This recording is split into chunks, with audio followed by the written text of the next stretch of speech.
All right, we are back again this week, and we're going to talk about what you should be doing if you have a windfall of money, whether it's winning the lottery or coming into a large inheritance or winning a court case, or if you've been waiting 20 weeks for unemployment to pay you or whatever the case may be. So we're going to go over some things you should do, some things you shouldn't do, and kind of get into all the fun of that. We're joined this week by special guest James Lowry here, who his mother actually won the lottery twice, so he has some insights into that. And before we get too in depth, I am enjoying a Sheboygan Brewing Blueberry Cream Ale this week. I love blueberry, and I was excited to try this one. And I will say it's a little hoppier than I would have liked. So Jim actually brought something over that we have mixed it with. Right. So I actually brought over Founders Big Luscious, which is a limited run. It's a stout, but it's if you can see the picture there, it's a chocolate covered raspberry. So it's a chocolate raspberry stout. It's delicious. Kind of high in alcohol content. It's a 7.8%.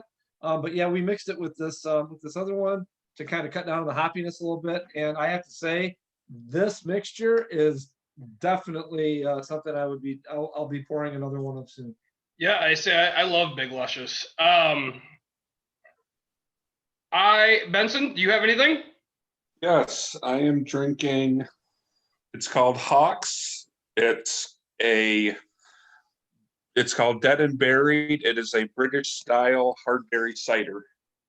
That sounds awesome. Sounds really good too. I got lucky to get the sponsor again from my brother. Thanks for him for working out of town. So on the other side of the lake there, over in Wisconsin. So I have a New Glarus Brewing. I have a Wisconsin Belgian Red. I have a New Glarus Brewing Staghorn Oktoberfest beer, and what I'll probably finish the night with, because I like the dark ones at the end, is a coconut porter from City Lights Brewing. Awesome. Really exciting. All from Wisconsin. This one's from Milwaukee. The really cool thing about New Glarus, I'm reading right here on it. So it's New Glarus, Wisconsin, but they're an employee-owned company. Mm-hmm. Yep. Right. So we've talked about treating your employees right and things like that. So I'm really excited for a couple of these. So I've had that coconut beer before. I think you'll enjoy it. It's quite good. Yeah. James, thanks for joining us.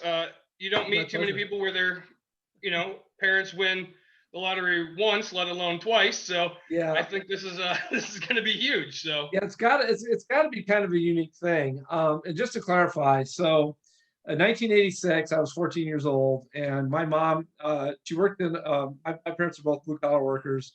My dad was a tool and die guy, and my mom worked on a manufacturing line.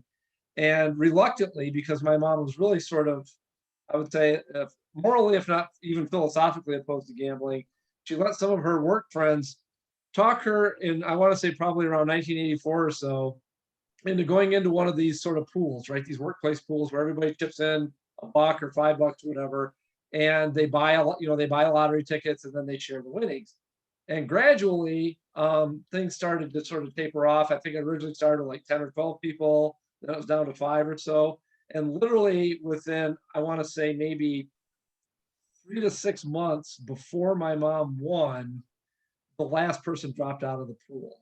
And I think my mom continued to do it because she was the one that had kind of been assigned to buy the tickets, right? So because the one place in Lowell, Michigan, where at that time where you could buy lottery tickets, and they very quickly became numerous after this, but the one place you could buy them was sort of on her way home, right? So everybody would chip in. I think they had drawings in those days twice a week, and everybody would chip in, $5 or whatever, and she would stop and buy the tickets, and she just kept doing that. And then one day, I remember it was the summer, it was August, I was home on summer break, and my mom, my parents would go to work fairly early in the morning. Probably about 6 a.m., my mom busted back into the house screaming. And we all woke up. My brothers and I woke up. We ran out. We thought she was hurt or something. And she had heard the lottery numbers on the radio. Again, 1986, no internet or anything. So they had the drawing the night before. She heard the lottery numbers that morning on the way to work, confirmed that they were correct, stopped and bought a newspaper, went to work, quit her job, and came home. And she ended up winning half of a $5 million jackpot, which in 1986 dollars, $2.5 million, was, that was a big deal. Right? That was life-changing money, right? It would probably be for a lot of people now as well, for most people. In those days, the Michigan lottery required that people take the annuity.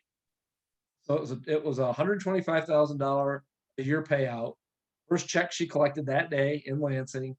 And then she got 19 more over the next, over a 20-year time period. And so, yeah, so she won, and it was an amazing thing, right? And she, again, I said she quit her job, so immediately retired. She's in her middle 50s.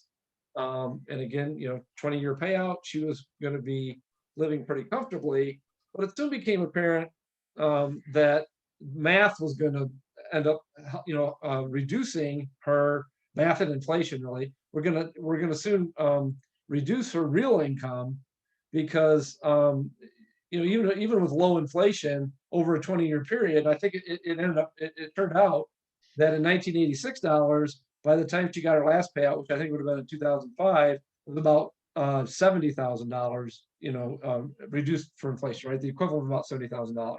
So her 125, 1980, $125,1986 were worth about $70,000 dollars, in real terms. So she and my dad started to come up with some different investment strategies. So that I would say that, unlike a lot of people who come across a big inheritance or a big windfall or win the lottery, you hear about them being bankrupt and owing a lot of money and stuff in fairly short order. They were actually pretty smart about it, and they made some investments. They kind of diversified. They put money away in like cash instruments like CDs, things that were going to keep pace with inflation roughly. They invested in some stocks and things like that. And then actually my mom then listed her official profession as gambler, because then any additional, and she kept playing and started going and doing slot machines and stuff like that, not excessively, but any losses that she incurred as a result of that, and even travel expenses related to that, which, because she loved to travel, she could deduct as expenses from her taxes. So she got to be pretty savvy about all of that, right, over the years. My dad died a few years after she won the lottery the first time, and she was a widow for the rest of her life. But and then interestingly, around the time she got her last check, she had started working with my wife to do her taxes. For a long time she went to a CPA, but because of some changes in her investments and some other things, she didn't really need the expertise of a professional accountant anymore. So she started asking my wife to do her taxes. One day, I guess it's probably around 2006 or 2007, she invited us to lunch, and it was usually, it was about that time of year. It was like probably February or March, and that was usually when she would invite us out, and she would turn over all of her tax documents for the year. My wife would take them home and start her taxes, and she tapped the table twice, I remember, on top of the documents in front of us, and she said, "Something I'm going to tell you, but you can't tell any of not even any of your brothers or sisters." She said, "I won the lottery again last year." So this time around, it wasn't quite as much, and I don't remember exactly what the mechanism was, but instead of $2.5 million, she actually won $250,000. So I think it was one of those things like where she got everything but the Powerball or whatever, and so it was a fixed one-time payment kind of a thing. But again, so then she was, she put that aside, and because she had enough income from her investments and some other things that she had done, including, I guess she still got Social Security or whatever, I don't know, but she still she still had enough income, so she set a lot of that aside, and actually that's when she started her trust. She started transferring all of her assets into a trust, and because she was getting on in years, she was in her 70s by that point, and so then that became a little bit more of a different approach to how she was doing things. But by the time she did pass away about 6 years ago, her entire estate, which was still pretty sizable, not huge, but pretty sizable, was in a trust. And my brothers and I were part of that. We were also trustees, and so that really helped with sort of the the tax implications of passing that inheritance on to us. So Sure. So that's the story. Mhm. You were in college then the first time she won. High school, actually. I was High school, 14. okay. Yep. I was the youngest, and my siblings were like college age and older, out on their own. But yeah, I was in high school, so her lottery winning certainly paid for me to go to school for sure. So, all right. So, right, what everybody wants to know, I mean, besides the fact of, winning millions, what was your parents' biggest purchase when they won? Well, it's funny that you asked that. The house, they bought land and then had a house built.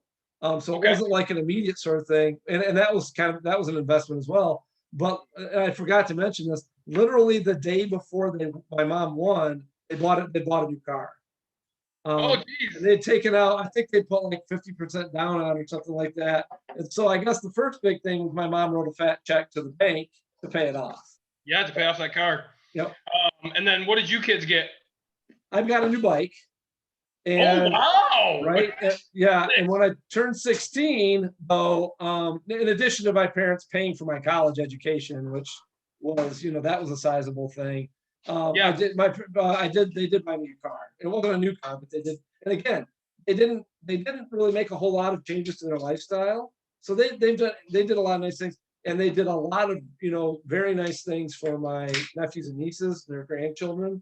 Um, my mom was always helping people out, but it was never like they didn't go crazy and buy, make these huge, massive purchases or anything like that. They kind of did, they took very measured steps. One of the things that they did immediately, though, which I would recommend to anyone who finds themselves, especially in those days, it had to be public. So the second time my mom won, we didn't even know, right, until it became tax time, because she did it anonymously, which I think is pretty much an option for everyone. But in Michigan in the 1980s, if you won the lottery, it was required to be public. They took your picture. In fact, I think there was some print and television advertising even that had our pictures in it. And so Yeah. everybody knew we won the lottery. It was on the front page of the Grand Rapids Press. It was a feature article in our local newspaper. People came out of the woodwork, right? With every sob story you can imagine, relatives we didn't know we had, showed up. So I would say that changing your phone number, obviously now we have cell phones and stuff, so it's a lot harder to track people now. Making sure that your public footprint in terms of your location you'd want to change your social media profiles to be private, certainly. If you do have if your house appears on white pages or whatever, want to do whatever you can to make sure that you have as little of a public presence if people find out, if it's in the Sure. news or whatever. So yep.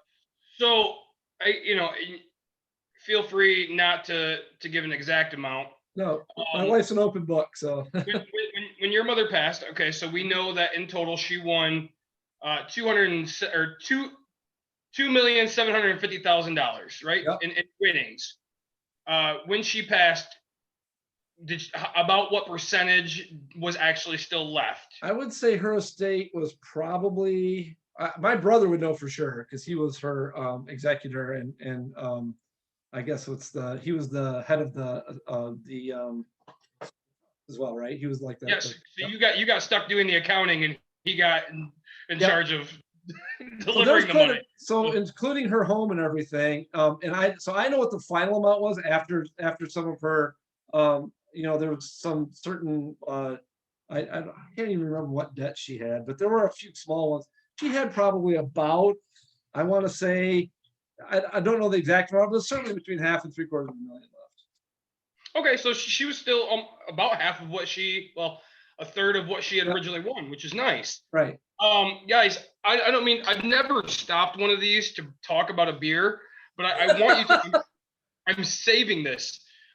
This New Glarus Wisconsin Belgian Red is literally hands down probably now officially in my top 3 beers of all times. That good, huh? I took 2 sips of this thing and I was like, oh wow, like just so amazing. And then I look on here and it's got a wreath and it says world champion. You know what? I don't want to tell anybody to go buy this beer because I'm going to start wanting it. Right. You don't want it. Oh my goodness, this is an amazing beer. Like, big shout out to my brother on this one. Like, he wins MVP of the week on this bad boy. Well, yep. When you said Red Belgian, I was thinking that's gonna be a good beer right there for sure. It's got a picture of cherries. I didn't realize it until like I drank it. I was like, oh, it's got like it's a great beer. All right, so No, hang on. If you're going off on a tangent, I'm going off on a tangent. So I forgot to mention this at the beginning. Nick and I love to talk about success stories. So I had a friend contact me about 3 weeks ago, wanted to talk about, hey, what do we do to fix our credit so we can buy a house? So I started looking at, what they had out there and really, they had one thing in collections and really no other credit. So I started asking about the thing in collections. It was, it was a store credit card for about $2,600. And I said, well, here's what I would do. I would call them and I would see, hey, what would you take just to get rid of this? And I don't want to get the numbers wrong. So I'm actually going to pull up the message I got the other day. Because had the debt been sold yet, or was it still with it was, I believe it was still with the company. okay. So yeah, they don't want to write it off. Right? No. So it was a $2,700 bill. They settled for $675. Ooh, bingo! Awesome. All because you ask, right? That's the biggest thing. Yep. So not to take us on a tangent, but since Nick already took us off on beers, so yeah, beer and success story. I think hell those are yeah. good tangents. That's like a winning episode. We could just call it a night, right? Like, Hell subscribe, yeah. share, we gotta go. So, all right. So you're in high school. Your parents. I mean, did they respect your opinions of things? I mean, financially, did you help them in any way? Like what? Well, no, I mean, yeah, I was 14 years old, right? So, and they had some friends. In fact, I have a cousin who's a financial planner, like certified, and actually was an accountant as well. And so I did have some input into, some of the things we did. Like, for example, I was the one that, kind of helped them find the land that they built their house on and things like that. And I actually helped design the house, keeping in mind that this is going to be, we designed it for resale, right? My parents had some pretty outlandish things that they wanted to do, and and I kind of knew the market a little bit. I take some architecture classes, and I knew some folks that were in that business and in the building trades and that sort of thing, and said, what can we do to these plans to make it so that they could, when it comes time to resell this, it's not going to be difficult. Just because of some of the features they wanted to put in would have been one of those things like, having a built-in aquarium in your basement was kind of a cool thing, but those things like that can actually inhibit the value of a home, or at least so we kind of built that. So, I helped them make some of those decisions, and I did help them, I think, to some degree, in terms of, I did some research for them, because again, this is pre-internet, right? I did do some research for them in terms of some of the, like the non, like the long-term investments with things like commodities, like precious metals and stuff like that, right? So they knew they wanted to make some investments in some riskier stock type things. So they actually, within probably 2 or 3 years, had a pretty diversified portfolio, and they had some cash instruments like CDs. They bought some. They did some private investment, which was a pretty small amount, and then they also did some commodities, as well as some. And I think I said the stocks already too, right? So they were basically looking at diversifying about a third of what they were investing, which was about half of what they got. So they were basically setting aside about half for investment and the other half to live on, which was still more than their annual income had been by a pretty significant amount. Sure. Yep. So yeah, and that's I know David and I, right? We were figuring out, hey, what are some things that we're going to tell you guys what to do with this stuff, right? And I think you hit it on the head, where you have a cousin who is a financial advisor or a financial analyst, or and so hey, right, you're gonna do exactly what you said. Hide your appearance if you can. There's some states out there that still won't let you. Yep. You have to be public. But right then you reach out to somebody who's gonna help you financially, right? Mm-hmm. I mean, if somebody tells you no, it's not a great idea, figure out what kind of a person you're going to deal with, right? Like, Exactly. I say, we talk about it in a bunch of episodes. I don't want people to not live a life that they want, but I also don't want people to be poor 2 days later, right? Exactly. So, save for it and understand. Yeah, if you build a brand new $2.5 million house, right? Like then you're paying taxes on that forever, and you have to go back to work. So Exactly. Or you have to sell it because to recover Yeah. the money, right? Yep. Yeah. So, those are some of the biggest keys that I had right in the beginning was, hey, make sure you team up with somebody who has your best interest in the long-term game. I don't know anybody that wants to retire and then come out of retirement, Exactly.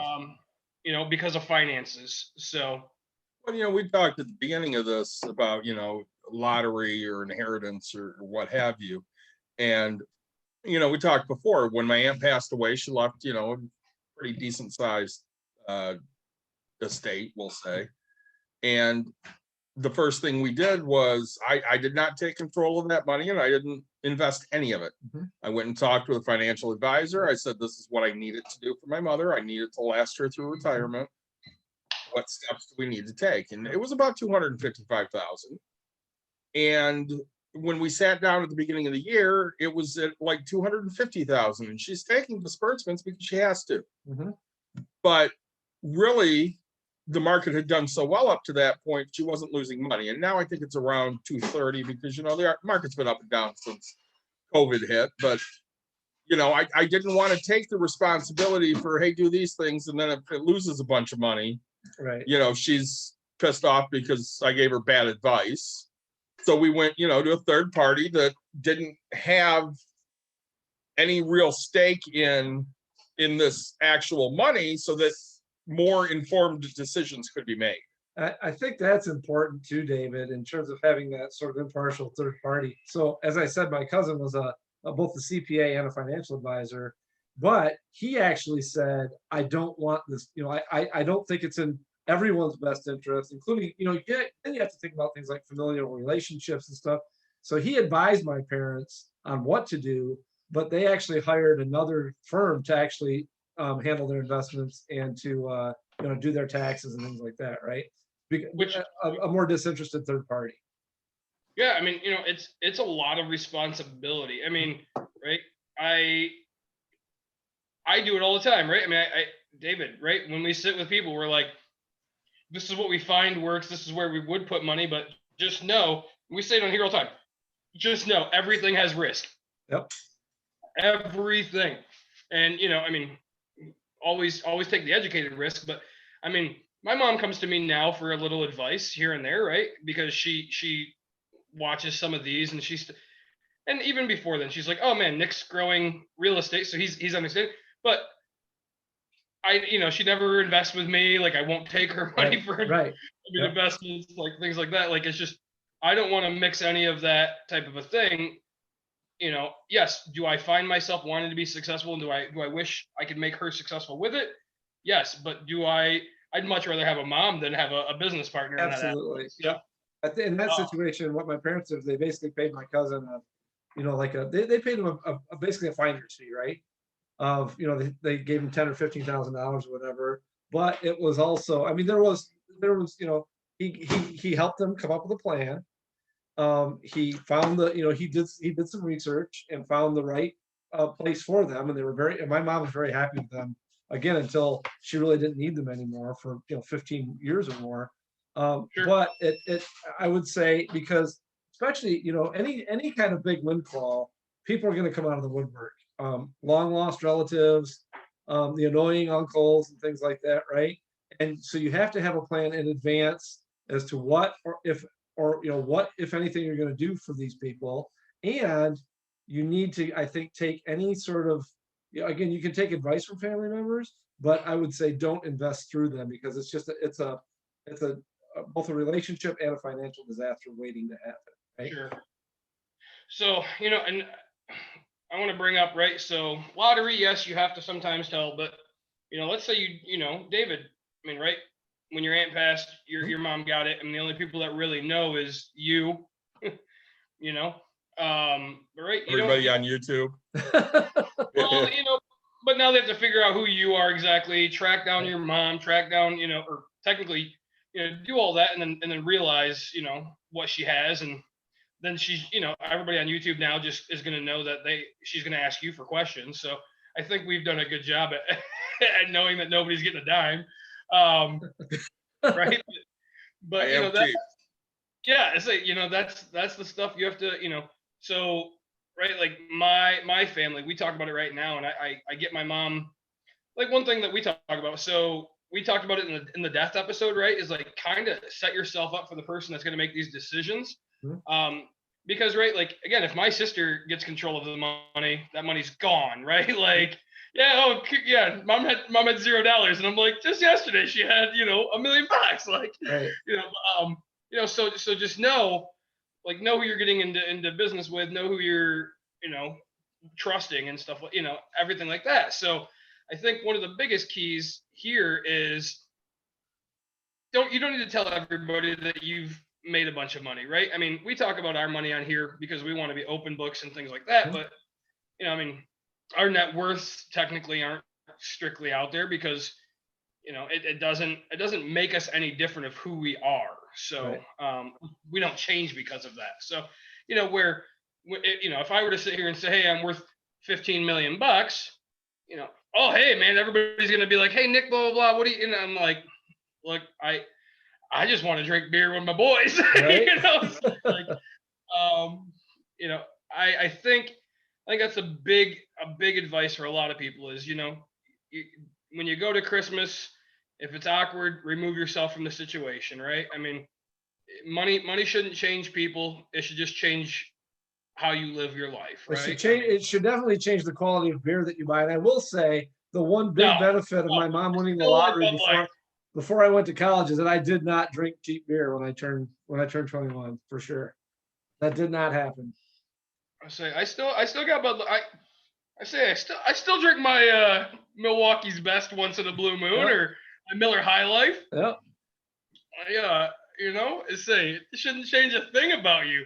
I was more broke than drinking more expensive things. So, well, and one of the things you hear a lot about the lottery winners or the people that get a big windfall of money is, not only do they lose their money, but they get robbed more often because now people know. So, I was reading about a lottery winner earlier that got robbed 2 different occasions and lost $275,000 each time because he had it sitting in his car. And I don't know how stupid you have to be to keep it in your car, but hey, where's it located? Yeah, exactly. It's broke now because it kept getting stolen. Or the people that obviously, if you have a bunch of money and people know it, you're open to lawsuits. Sure. Very much. Yep. Very so much. You really have to protect yourself and your identity if these things happen.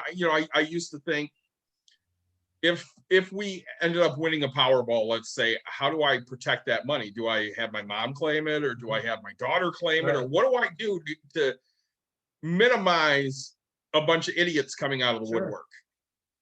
Well, go ahead. The biggest thing to do on that is, right, you put your money into a lot of places.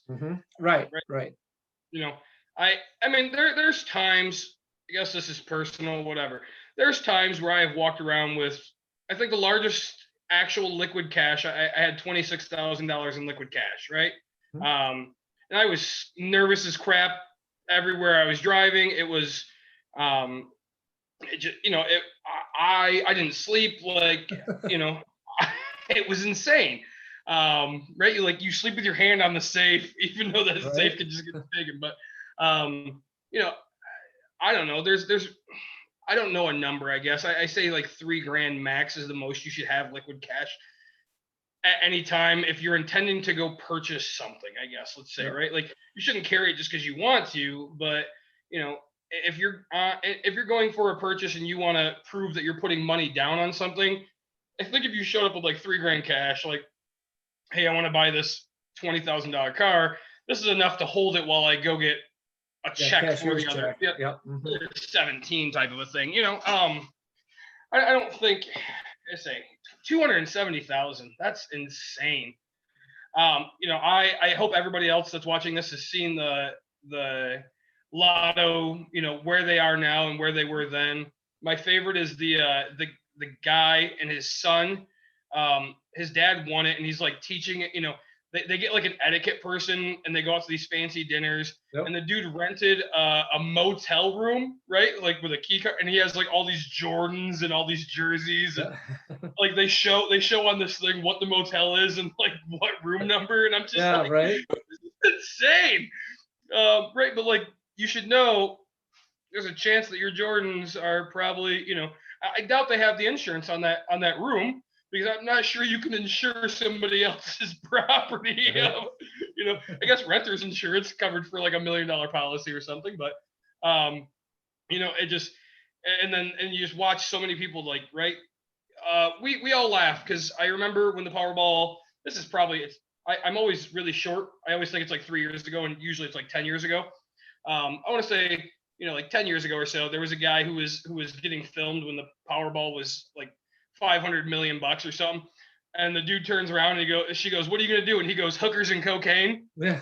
Right. But like, Right. greatest answer we all want to hear, but there's people that just go out and do that, right? Like they take hundreds and they go to the strip club and just have it, and they just blow all their money, and right, then they're broke within a year. I mean, just because they bought 4 Lambos they didn't need because they wanted one in every color. I mean, they just don't go, buy a Lambo, right? Buy one. Understand how much the payments and how much it's going to cost to maintain that thing is going to be before you go buy a second, right? I mean, buy a house.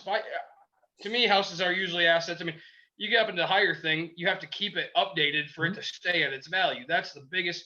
Most people don't understand that, right? When you're getting into $1 million homes, I mean, we're in the Midwest, right? We're not talking San Francisco where $1 million is just a 2-bedroom apartment. Right.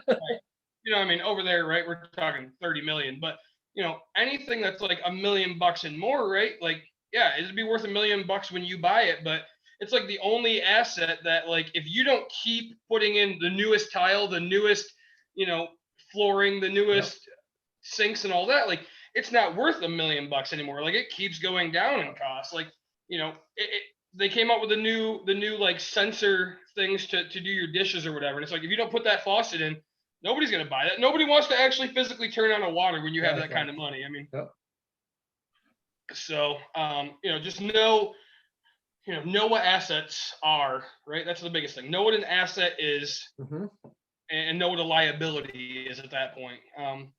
Well, I think one of the biggest mistakes a lot of the lottery winners or the people that get a huge windfall of money is, I'm just immediately quitting my job. I hate my job. Yep. If you hate your job, by all means, quit your job and go find something you enjoy doing. Yep.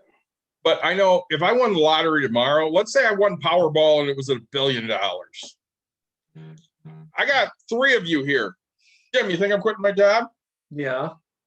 Nick? $1 billion? Yeah. I mean, yes. Mike? I've heard you say it. No, you're going to become an unbearable asshole till they fire you. All right. They're going to have to fire you. I'm not quitting my job. For one, I work from home. Yeah. Okay. I work from home. I enjoy what I do. I'm not quitting my job. Secondly, if I get fed up with my job, I'm going to become the biggest unbearable asshole that exists. You need to come into work today. No, Fuck you. I'm not coming. You need to do that. No, I'm not doing that. Fuck you.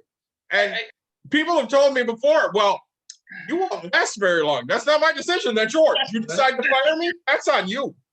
No, I think at $1 billion, I think you're full of crap. But if we're talking a few million, I think you're telling the truth. But $1 billion, right? $1 billion, I don't know. I'm probably still working. Yeah, billion's not fuck you money. That's fuck everybody money. Seriously, it is. But honestly, even with I like my job, but I could be insufferable for a little while there and be really happy with myself. So everybody knows my job too. But if I got a lump sum of like 500 million, I've told my boss, like, don't expect me to see me the next day. I don't have my job, and it was funny because like I liked my job, but I always had that like dream of whatever else, and so I was going from like, hey, if I won $1 million, I'm out, right? And then like I remember like a year later, I'm like, dude, if I'm at like 850,000, I'm out. Like it got down to like if I get like 33,000 bucks, like I'm what, like I'm out. I don't, like you guys, like I'm splitting this. Let's go. It's just that point. Like I'm gonna call him with an eye problem, right? Like Right. I don't see myself coming in anymore. Right. But no, so don't make drastic decisions. I think that's a big key. Yep. If you're not a financially sound person, I guess I would say, right? But if you're, any one of these guys that are watching, I mean, they have their finances kind of together. They know that they're not overspenders by any way. We have tendencies, right? But like if I won $1 million, right, I know that I can make that last for a long time. I mean, it's $40,000 a year, and I'll never touch the million at 4%, right? Like, I mean, I'm pretty content with that, right? I mean, my life isn't perfect, but I will be investing and yeah, right. Like David said, I would be opening a business to do something I loved. I would be doing something I love every day. Yep. So I can't say I'm not working. I mean, I work now and talk to you guys, and this is tough work, drinking beer and talking to you guys. So right, I would just figure out how to get paid for it. So I'd open the brewery that sponsors you guys. We appreciate that. I can't wait for you to win. Let's say. Well, I think that's where, obviously it's being, I don't want to say smart, being educated about your decisions, being educated about your money. Yep. Don't do things impulsively or make rash decisions. Make sure everything you do at that point is extremely calculated and that you're really focused on the long term, not the short term. Hey, 3 Lambos would be awesome. I want one in red, blue, and yellow. But you don't need, honestly, Nick and I differ here. You don't need 1 Lambo. No. Don't buy it. If you need to pay off your car, your current car. Exactly. This is my favorite. Nick tells me all the time, every person he knows that has money has an old beater truck that's fully paid for. Am I right or wrong?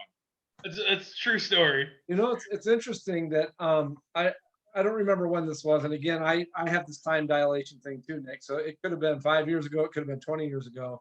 But I read an article, and I want to say it's probably closer to 20 years ago, about they said, talking about how many millionaires there are in terms of people with total assets of over $1 million in the United States, how many there were. And it said, and then it gave some interesting statistics. I don't remember the exact numbers, but it's something like they realized $52,000 a year in income. They drive a car that's 6 years old. They, basically they had almost no debt. Yeah, and that's it's funny because that statistic hasn't changed for so many years, right? Like there's a basic thing, things are paid off. They don't buy new cars. They live within their means. That's a big thing. That statistic has been around for so long. Because I read it all the time. One question I had to ask: do you gamble? Me? Yeah. Oh no, I play poker, but I don't gamble. So you don't play the lotto? Never have. Your mom has won it twice. Your mom has won it twice, and you don't play. My God, my mom got all the luck. Seriously, this woman, like, she could walk into a room, and if there's a raffle or something, she'd win it. I'm not joking about that. I don't have that skill. I have other things that I'm lucky with, but no, I did. That skill. I'm glad we're calling it a skill. Well, it's got to be a skill, right?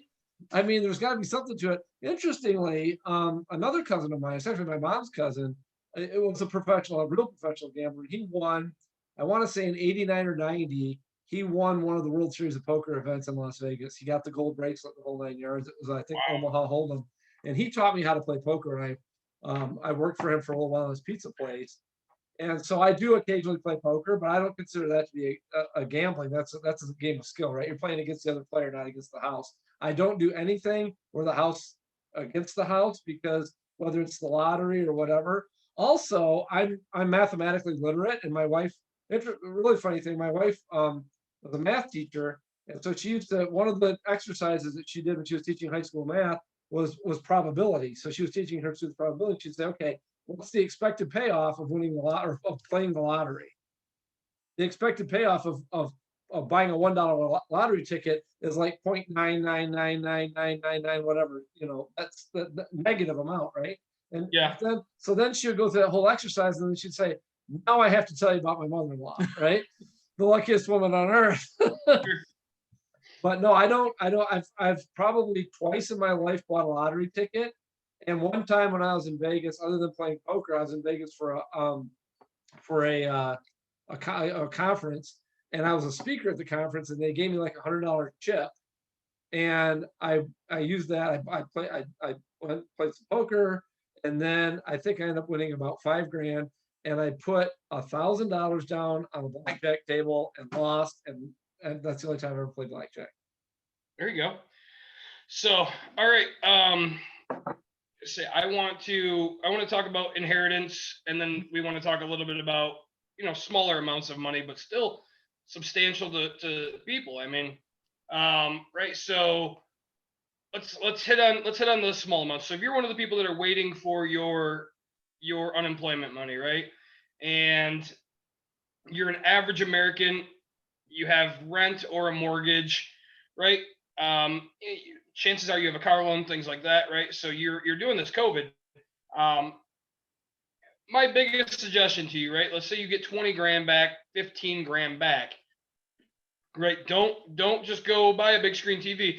You need to pay off debts. You need to get current, because you're on unemployment, and if you've got your job back, you're still going to get that money.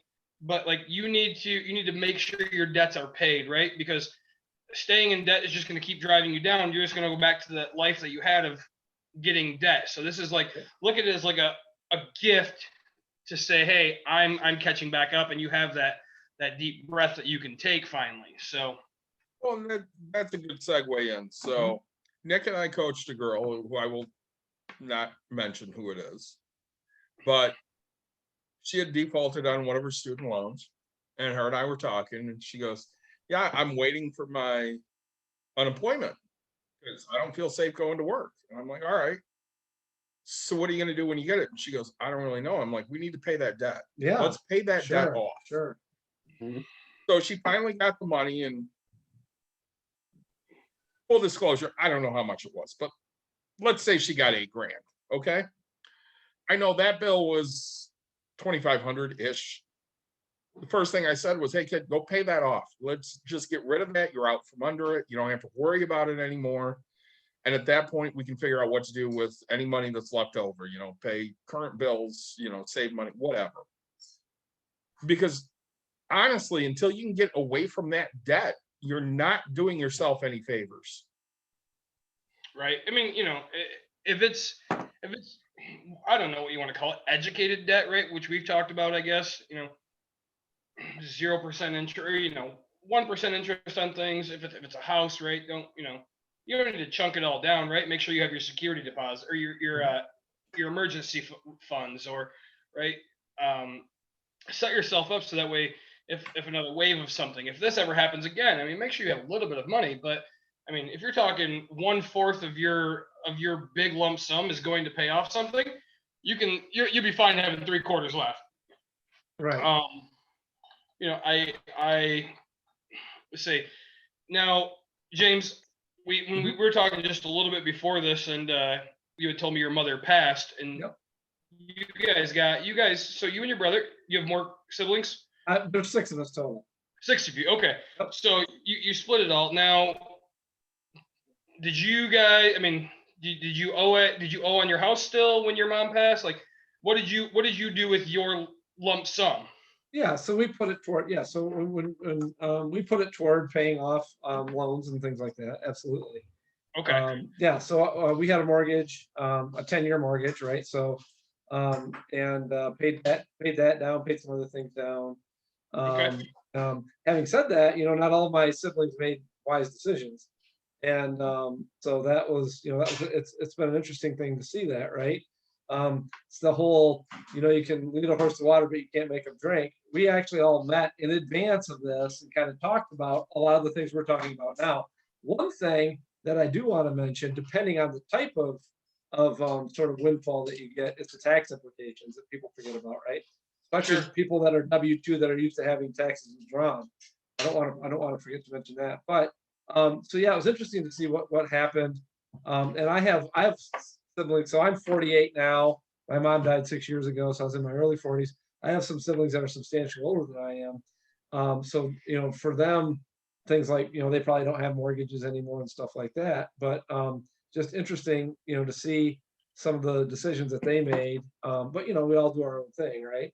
Sure. But having said that, I know that there were a couple of instances, at least, where there were some issues with because people, that like one of my brothers decided to prepay his rent for a year, which was a good idea until the year ended and he didn't have any money left, and he was stuck with then renewed his lease and didn't have any because he quit his job, didn't have any money to pay for his rent anymore, kind of thing, right? Oh So no. I literally I have one sibling who literally ended up like almost on the streets because a year after my mom died, he was almost on the streets just because he couldn't manage the basics of his finances.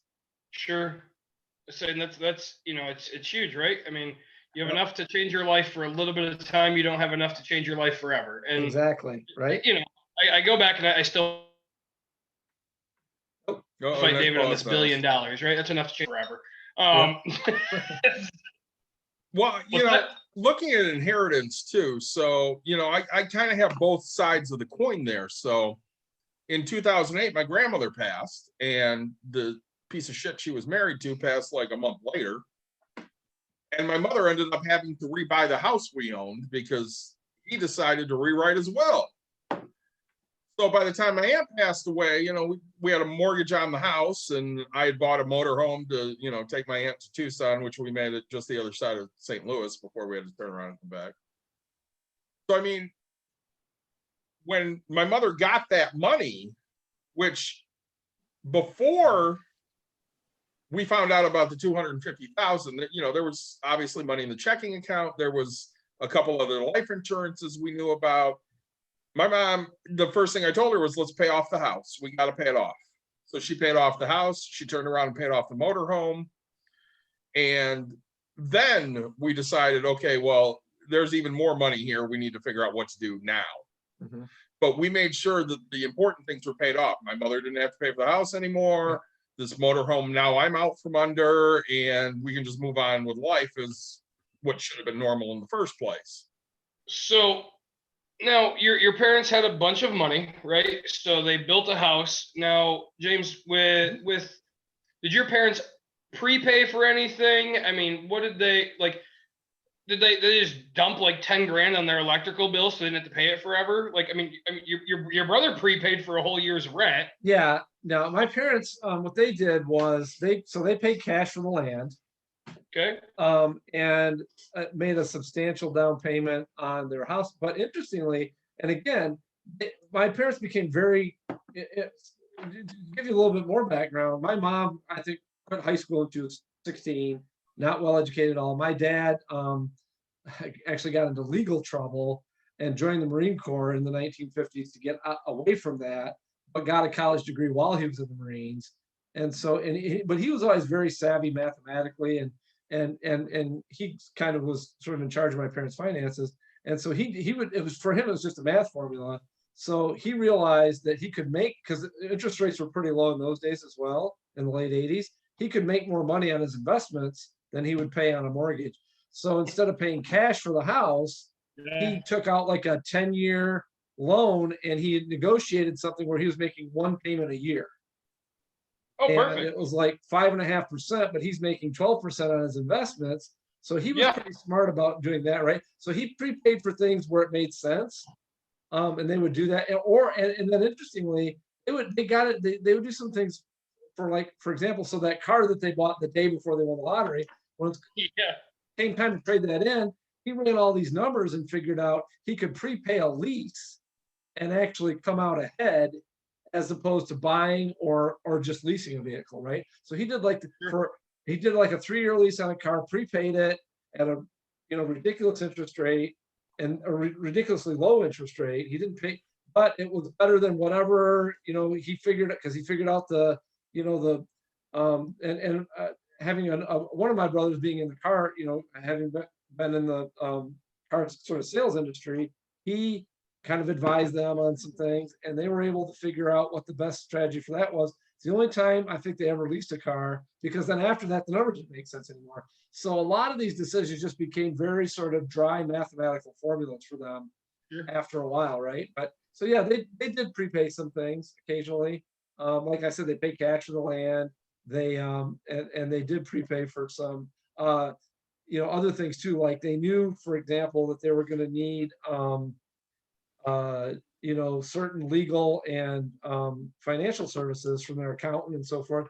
So they actually ended up doing business. And one of the things that my cousin, who's a financial advisor, that he put into his calculus in terms of helping them figure out where to go and what firm to use, was it was a law firm and an accounting firm, and they specialized in these sort of like kind of windfall situations. And one of the things that they did was prepay for those services. Right? Okay. So they basically paid them a giant retainer because they knew that at the end, for like something like 10 or 15 years. Sure. Which is zero, like no interest. And then again, that was to their advantage because of inflation, right? They would have been paying more and more and more, as opposed to paying it up front. Then they actually kind of, they came out ahead on that deal. Sure. I say one thing I want to tell everybody, no matter how secure, so let's say you're like a person that's like, oh, I don't want to do investments. I don't want to, just know that if you think, hey, I'm just going to throw it all into a checking account, like, and it'll be secure. Well, so checking accounts are maxed at $250,000 that the federal government will back, right? So you have to put that money into other spots. Like, I mean, yes, you can put it there, but it's not financially backed, right? So let's say stupidly somebody, we talk about it, right? Somebody gets your information, knows who you are as a winner. They take, they rack up a bunch of money. Identity theft. You can't prove it, right? They get into your bank account and they take a bunch of money. I mean, you're just out of that money. The federal government is not going to back you on that. Sure.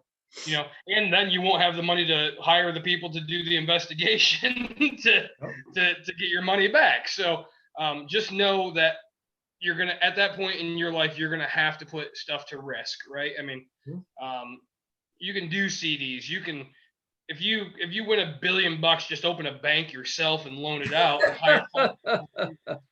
Not David though. David's going to keep working. No, I am going to keep working. So screw you. We actually have a friend, Nick. I don't know if we've told you about this or not. We have a friend whose brother literally has millions of dollars in gold buried in the Australian outback. Yep. Buried. Because he's waiting for end of days. Yep. In Australia? In Australia. I mean, that's a strategy, right? I mean, what's a plane ticket right now? Like $800? Like, I got time right now, bro. He lives there. Yeah, but I'm going to tell you right now, Australia is a continent. That's a big place to start digging. I got time, bro. That'd be like digging through all of Canada and all of the United States. Nah, that's boring. I mean, if I know there's gold in a spot, I'm going. Right? I'm sure you can get him to talk somehow, but I didn't say that out loud. It seems like he's Ron Swanson. He knows how much his money weighs. Yeah, I feel like that. But not how much money he has. Right? And it's buried somewhere. Yep. I want everybody to know. So now we're going to go into inheritance a little bit, right? So we talked, David's hit on it quite a bit with his mom inheriting money. So most of the time, right? I mean, James, you were 42 when your mother passed. I mean, David, I guess my mom's not 60 yet, so she's 50 something, but I don't know how much longer my grandfather will last, right? But I'm going to assume you're going to be right around that 60s mark, unless you have that grandparent that lasts till 100 and something. Good for you. I'm the happiest person, but most, I say, what's the average lifespan of a male is like 78 years old? 73 to 76. And then women are above that, right? They all 79, I think. Yeah. Yeah, because what's the saying? Women nag men to death, and then say no. But say I love you, wife, if you're watching this. But We all you know, love our wives except for Mike, who doesn't have one. 7. So He's a you know, smart one down there. What? smart man. But yeah, so you figure at 70, you know, if your I'm mom's over there. 78, and let's say she was the younger one, so 20 years off of that, right, puts you at 58. So right around 60 years old or less, Mhm. you have a potential to come into some money. Chances are you're still a few years out from retirement. You're not, I mean, most people, they retire when their house is paid, so they're you know, they've moved a bunch of times. They, you know, they bought a house when they're 35, so they have till 65 when it's paid off at 30 years, because people don't prepay for houses. They're not Right. they're not us type thing. Right. So our biggest thing is just right, take whatever little bit of money you have and just guarantee that you can retire on time or a little early, right? So my thing is like pay off your house, pay off any debts that you might have. So that way, when you get retirement, that money is just yours, and you don't have to have these guaranteed financial things that are headed out there. You know, if your parents were multimillionaires and they're leaving you, you know, a few $1,000,000, right? At that point, yes, okay, make sure you pay off your stuff and then retire, right? Make the decisions. But so my biggest thing is like start with a clean slate. So by clean slate, I mean make sure you don't have negatives, go right to zero, everything is above. You officially know that this is all positives. And the only things that are coming out of your pocket are your normal utilities and things like that. So I think that's my biggest advice. You know, if you're coming into $1,000,000 or more, right, get some financial help. If you're not a person that's financially savvy, right, I don't care if it's $500,000, get yourself some financial help, because right, you're going to pay a person $20,000 and they're going to make sure that you don't blow through all that money. You know, you know, the chances are if you're not financially savvy, you probably don't have $500,000 sitting around, right? So, I find that, you know, we always say it, right? Know who you are, know what type of a person you are, and then make decisions based off that. So I have a friend. No, Him and I do. Only like 3. just one. So him and I were talking the other day, and his stepfather had set up a trust for all of the kids and stepkids and stuff.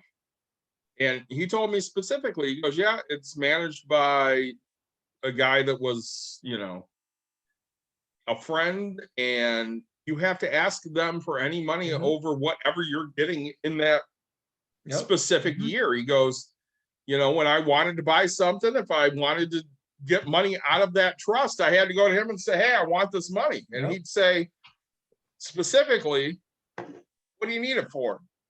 And if he didn't make a good case, the answer was, yeah, no, I'm not giving you any of that money. You're just not getting it. It's like Alfred Batman, right? Yeah, it really is. So it's a guardianship almost. you have this set of checks and balances to say, okay, yeah, that's a wasteful purchase. You know, I want to go buy a new $50,000 truck. That's great. Go buy it with your money. You're not buying it with the trust money because it's just not a sound business investment here. Now, you know, I want to make this investment. Maybe that is a sound business investment. And he can say, yeah, that sounds good. We'll pull some money to go make that investment. But, you know, up until the point where, I mean, really, Caitlin's 25, I always had somebody appointed to, if I drop dead, this is the person that's going to manage her money, because, you know, I don't trust her to just manage it because she's 25. Yeah, she's a kid. Yeah. Well, and you have to have that person that can say no, right? I mean, when it comes to money, as you know, we talked about it in the beginning of the episode, right? There's people that come out of the woodworks. So you're going to have people that come out of the woodworks, and let's say you're a person that just always gives. So let's say you have a trust, and you get somebody, oh, well, my kid's in the hospital, and you get the biggest sad story. And we all feel bad for that, right? We all do. Yeah. But you have to have that person that says, look, this is going to continue to happen. No matter how much you give, it's not going to change. Life isn't going to go any different for this person. I have to tell you no. So you need that person that's a no person, because if you're a yes person, which Yes Man is a good movie, but like, right, we don't need you to give away everything. We don't need you to lose everything. We want you to Brewster's Millions, right? Right. I mean, even if you have $1 billion, you still work. Get out of here. You know, and looking at it, so I'm always the type of person that wants to help, and that's great. Nick is a helper, Mike's a helper, Jim's a helper. We all love to help people, but everybody needs help. And at Yeah. some point, you have to say, "No, I can't help everybody. I'm sorry." Well, it drains the tank, right? It drains really your does. finances, it drains you emotionally, So, physically. You have to have somebody sitting there saying, "No, you're just not doing this. Yep. Is not a good idea. We're not doing this anymore." Uh-oh. Do you have a bat flying Is at it a you or spider? some shit? No, I have like this giant bee that's like flying at my light, and Ah. like I just heard it buzzing, and like I look up, and this thing is 3 inches, like I don't know, 2.5 inches. I don't want to over exaggerate with 3, A but big bee. you're It's a going, big bee. I'm about to get hurt. Like yeah, like it's the It biggest might bee I've ever. actually be a bat. I thought Dracula was flying at you or Right? some shit there. Yeah, well, we have bats constantly. So I know you do. I would just scream like a girl, say end call, and you guys could finish it up. Speaking of what, are we limited on time here? Or? We're really not. Why? Yeah, we're limited on how much beer we have left and Okay. how much we want to talk. Yeah, we still got some beer. There's something I alluded to, which I would like to talk about if you don't mind. And I still have a half a glass here.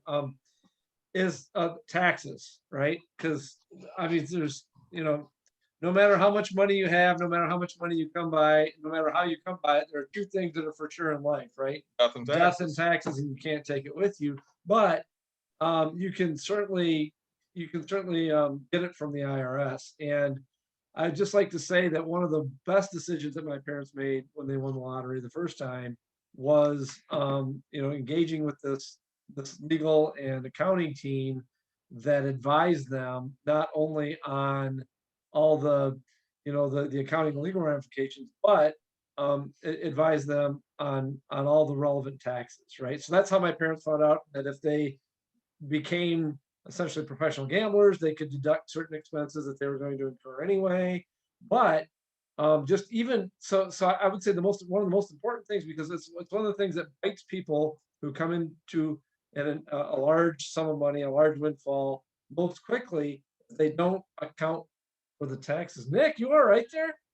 Yeah, I'm about to get stung. I'm not gonna lie to you guys. So- This is gonna happen. Well, just I'm going to say this for those of you that are listening to the podcast right now, which I don't know when this will drop on the podcast, but for those of you that are listening, you should really go watch the YouTube video, Nick is kind of because watching Nick lose his crap over here over this bee is hilarious. Got him. okay. Yeah. Good. I'm sorry to any of my my friends that are people that want to care about every pest and animal. Yeah, I think my wife might come in here and kick your ass. I got stung last week right in the armpit. That was Ooh. like the worst feeling in the world. I just didn't want to get stung again. So I hear you. yeah, I made an executive decision right there to What? to make sure I could You focus got on the. some things need killing, right? You have to do it, but yeah. Oh. So but one of the things that people just don't think about, right? Because especially if you're a W-2 person, you work the 9 to 5 or the third shift or whatever it is, you do, because taxes are just they're taken out. Oftentimes you get a refund. It's not something you think a whole lot about. Depending, I think inheritances are handled a little bit differently. But if you're involved in a legal settlement, or you win the lottery, even if it's a small amount of money, that's income, right? I mean, you go and the other thing I didn't mention that my mom did. So she won 2.5 million. She won 250,000, right, in the lottery, and following the sort of order of magnitude, she won 25,000 slot machine one time. And there was literally an IRS agent at the casino, which was There is good, everyone- right? Because she probably would have just forgotten about that. I mean, obviously, who could forget about winning $25,000, right? But when she was getting a little bit older or whatever, I could just imagine her getting into trouble over that, right? Even if it was just, or maybe she did remember it, but it becomes an audit issue or something like that. So so I think one of the best things that my parents did early on after they won the lottery was to talk to this legal and accounting team, and the best advice they got was on how to handle their taxes. Well, I think, yeah. So, we talk about that in quite a bit of episodes, whether it's starting a business and things like that, because as you said, I don't know what the percentage is. Not, 90% of people are employees. Yep. 10% are owners, but you find that people go from W-2 where, where somebody holds your hand through these taxes, and then you get somebody that opens a pizza shop and they get paid cash. So they keep putting it in their pocket. And I had a friend open a, what do you call it? Like interior car detailing shop. Detailing. Yep. And he got the taxes, and he's like, I don't have this kind of money sitting around. And I was like, Exactly. I was like, dude, I don't mean to tell you I told you so, but I said, make sure you take 1/3 of everything you get in. And he goes, then I'm not making any money. And I'm like, welcome to owning a business. It sucks. Exactly. Like, you don't make money. Like, you have to grow, man. Like, yes, that 1/3 is your big profit, but no, that's Uncle Sam's profit, my man. Right. Like, and so, people are like, well, what, I'm not going to be in a 30% tax bracket. And I was like, well, I mean, if you want to, I always say, if you're planning to have a small business and you don't plan to be a high tax bracket, you're planning too small of a business, right? Like, always plan, because the way I see it, if you put 30% away and you're taxed at 22%, yeah, guess what? Your refund is that 8%, right? You get to go on to the next one, or you're, the difference between 22 and 30. And that gives you money to reinvest, to grow, and do all that. So, I find a lot of small business people kind of failing at that because they get hit. I know there's some business that, or, some tax strategies that you can do, where the IRS will take if you're a small business, they will take your payment 4 times a year. Right. So that way you're not hit with all these big, massive ones right away. And some people who get these windfalls do quarterly taxes as well, right? That's something my parents did. They did quarterly tax payments. But the other thing that a lot of people who have never had to actually write a check to the IRS before don't realize is that, I guess it's great that they take that out if you're a W-2 employee. They take that money out, but you're really giving the government an interest-free loan. You really are. And you set this money aside. Not only is there that 8% you mentioned between the 22 and the 30% is your refund, but any money you earn on that throughout the year is also to your benefit, right? So that's something that I just encourage people. Again, regardless if it's a small business or a big windfall, take 1/3 of it, set it aside, which is actually more like 33%. Take 1/3 of it, set it aside, let it make some money for you, and then when it comes tax time, write that check. It's a lot easier to do when you've made $5,000 off of it, right? Yeah. Whatever. Well, that's I have this talk with my real estate friends all the time, right? Because I'm a kind of person where if I get a bill, I just pay it. Where I know David's like, no, it's due today. I'll pay it today, and I'm like, it gives me anxiety. So like, my mentor owns, just way too many properties, right? I mean, he was giving me crap because I paid $10,000 on one of my places for taxes, and he's like, oh, he's like, I added a 0 just on one, and I was like, that's insane. But I was like, oh, I paid mine. It was due August 31st, let's say. I paid mine like in July, and he's like, nope, I'll have mine postmarked and guaranteed by August 31st. Like, he goes, I have a whole nother month I can earn money on my money, and I was like, yeah. He goes, yeah, you're probably too poor. I think he said the words, you're probably too poor where your money doesn't actually make money. And I started laughing. I was like, thanks for rubbing that in a little bit more. But no, even at that, like we talk about it, like that $33 makes a lot of money, man.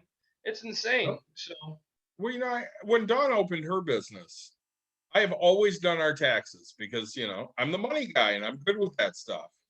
And she had said to me, she goes, do you think this is going to be over you? And I'm like, listen, there's a whole lot to know to do taxes for a business and figure out everything you can deduct. So yeah, I think this is over me. I think we need to find somebody that's really good at this. Exactly. So she went out and talked to, the people in all the business groups she's in, and she landed on the CPA, and he does all of the tax shit. He took our taxes over because it was no more for him to do our personal taxes than it was for him to do our business taxes. Yep. So basically it was 2 for 1. Yeah. At that point, I don't have to worry about it. So I'm like, all right, that's fine. So I do my mother's taxes, I do my daughter's taxes, and he does my taxes. Yeah. I think it's some of the best money you can spend, right? Well, I say, It really is, because I mean they're going to give you deductions that you don't know about, and the chances of getting audited when you use a professional is so much smaller. Yep. Right. Like I remember the first time I had a rental property, I did my own taxes. I ended up getting audited. Right. And I don't know what the system is, but it's like it must show, hey, I'm trying to take a deduction. And they're like, where are you getting this? And I was like, now I use an accountant. They're like, boom, I have like $50,000 more deductions than I had. Like I think I claimed $500 back then. It's like I put in a refrigerator in, but no, it's insane. These people they pay to educate themselves. They get what the government. So right, they get certified in what the government says is allowed. So right, I say this all the time. If the government sets the rules and they get educated on what the government has the rules of, I didn't learn those rules, man. Right. I don't know anything about it. Like, yes, you know what? I get angry every time I go see my accountant? I love her to pieces, but I walk out with a substantial tax bill, and Sure. I paid every year. My wife goes, "Do you want to go to dinner?" And I'm like, "I just dropped a crap ton of money," right.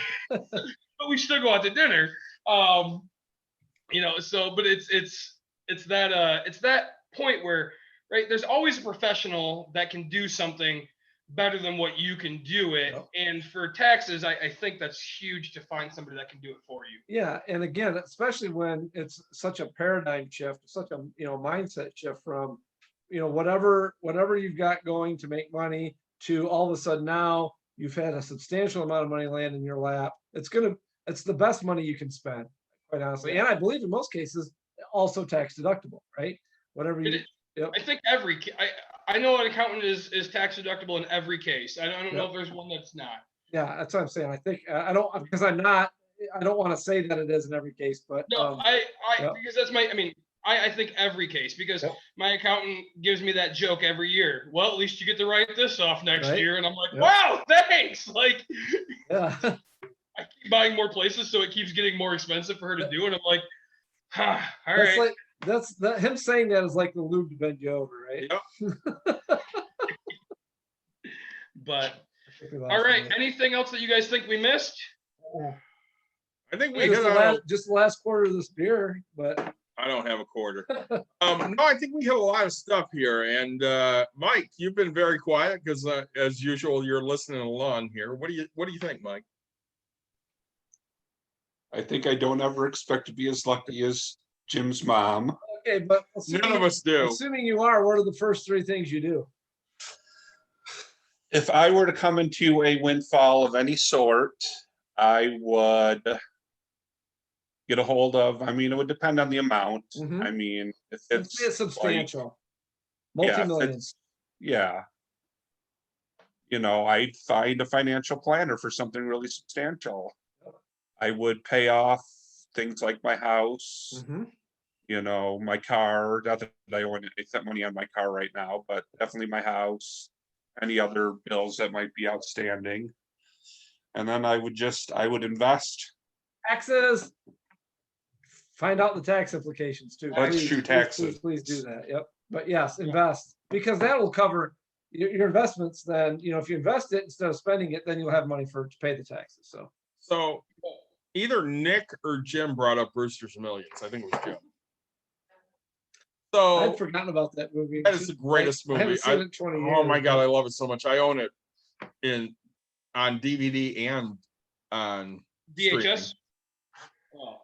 So the issue with Brewster came into an inheritance. He could take a certain amount of money, which I think was $1 million, to just walk away. Or he could try for $300 million by spending $30 million in 30 days. And he had to have no assets by the time he was done. Right.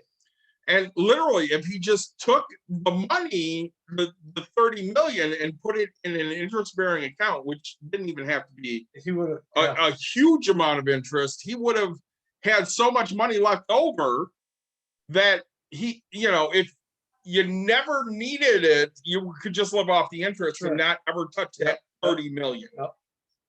And honestly, I think that is honestly the dream. So if I had a windfall of money and I could just live off of whatever the interest was paying me, and I never had to touch that principal. I'm a happy guy. I can go on vacation and I can go, open a business and I can Fire go. movement episode. There you go. I mean, that's the dream. It's funny you mentioned that, David, because prior to my mom winning the lottery in the 1980s, when I was a little bit younger, my brothers and I, like I would hear them say, "Oh, if I," and keep in mind, in the late 70s and early 80s, interest rates were pretty high, right? So you could literally invest $1 million and live off the interest easily. I mean, very easily, right? More than enough for anybody. And I remember, then when my parents actually won the lottery, the reality hit, right? And the reality was things like taxes and stuff like that. And so and obviously they didn't get it in one lump sum, but yeah, the reality is obviously different than the dream. But yeah, I think the dream is, right, just have enough money, and it's an endowment, right? Invest the principal and live off the interest. That's what everybody wants to do. So, all right, guys. Hey, I want to give a big shout out to my brother again. I'm gonna give him a hand. Thank you, Yeah. brother. I want to try that European Reds. No, the Wisconsin Belgian Red. Whatever it is. We're all out over here. He needs to bring some more back. Yeah, no, they're out over there too. So, yeah, New Glarus Brewing, really hands down, Wisconsin Belgian Red, fantastic. The Oktoberfest beer, it was okay. I actually enjoyed the one I had last week a little bit more, the Octillion. How was the stout? What's that? How was the stout? The coconut porter, right? It was a smooth porter. coconut porter, not too front flavored with everything. Yeah, I enjoyed it, but I think I tasted this first, and then my mouth was just ready to go back to this and finish with it. So I think it was, the porter was a good beer. I drank it really fast just so I can get to this one because of how amazing it really was. So, guys, thanks so much for watching this episode, listening to it. We have a website now. We have a new logo. If you guys haven't seen that logo, that thing is awesome. Yes. Thanks to Nate Barrett. Shout out to Nate Barrett on the awesome logo. Awesome. Yeah, it's right. I got me a little Detroit color hat. David, a nice looking beard. The logo is awesome. The green and then the beer brewing colors. It's really cool. Twitter, we're starting to try to be this young hip vibe thing. We're trying to be this young hip vibe thing with old people. Yeah, so if anybody wants to intern for us and work for free, if you're 21, we'll probably feed you some beer whenever we get a sponsor. We're the village elders. Yeah, and we are the village elders. But so like down here, like, subscribe, share. I think the subscribe is the bell. So everybody likes to ring a bell. Hit that bad boy for us. I really appreciate it. James, thanks so much for joining us. I'm gonna give a shout out to Sheboygan here for their blueberry cream ale, which really paired really well with Founders. Big luscious. This is really amazing. I can't believe I've not tried this before, but yes. Raspberry. Love it. And just give it a couple more shout outs because we're all about shout outs here. Again, Michigan Wine Company, who sponsored us a couple weeks ago with their excellent cider. Yeah. I think the next time Jim's on, we should have them again. Break Room Therapy, obviously, because my wife reminded me that I did not list them on our sponsors list because I suck. So again, like Nick said, like, subscribe, share, check out the podcast, check out the YouTube videos. Please give us some feedback. We really need to know what you think. And apparently we're like an hour. So if you guys are bored, just skip to like an hour. I mean, granted, we're now past that, but just skip to the end and then go back and watch the YouTube, and you'll see me like swatting at a giant. Yeah. Seriously, him swatting at the bee was the best. Hoping you guys seen it fly by my head. That thing was huge. So it was huge. It was like the size of somebody's fist. I mean, it was like Tommy Boy fist, but somebody's fist for sure. All right, we will see you guys next week. I have no idea what we're talking about. Peace.